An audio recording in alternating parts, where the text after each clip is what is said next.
আচ্ছা আমি তো খেতে বসে পড়েছি, তা খেতে দাও তাড়াতাড়ি। ভাতটা নিয়ে এসেছি তো তোমার জন্য। ও এইদিকে তো সব জিনিসপত্র গোছানোই আছে দেখতে পাচ্ছি। হ্যাঁ তা কি কি আছে সেটা বলে দাও একটু। এই দেখো আজকে রান্নাটা দেখো। হ্যাঁ এই দেখো এটা ডাল করেছি। আচ্ছা কি চিতই দিয়ে ডাল? করেছি। চিতর ডাল। হ্যাঁ একটা তরকারি করেছি। আচ্ছা এটা কি? পাঁচ মিশালি তরকারি করেছি, মানে একটু ঝোল ঝোল করে শুক্তোর মতনই হয়েছে, কিন্তু খেতে খুব সুন্দর। হ্যাঁ মানে তেতোটা দেয়নি রান্নার ফোড়ন দিয়ে করেছি, একটা তরকারির মতন করেছি। হ্যাঁ আর এই যে মাছ করেছি দেখো আজকে সিলভার কাপ মাছ এনেছি।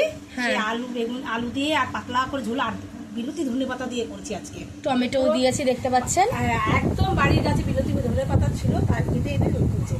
তারপর তোর এই যে দিয়ে গেছে তোর বৌদি। কি দিয়েছে এটা? এটা কি মনে কর, কত সুন্দর দেখ। পোলাও বিরিয়ানি। পোলাও পোলাও? হ্যাঁ বিরিয়ানি না, পোলাও করেছে। আচ্ছা এটা এটা খুশকা অন্য পোলাও ধরনের টাইপের, করেছে। খুশকা পোলাও টাইপের। হ্যাঁ অন্য ধরনের পোলাও করেছে, এটা বিরিয়ানির মতন না, পোলাও একটু অন্য ধরনের করেছে। হ্যাঁ একটু অন্য টাইপের। আজকে তা এটা। ঠিক আছে, দেখতে তো পাচ্ছি অনেক কিছুই দেখতে পাচ্ছি। ও, লাস্টে আছে।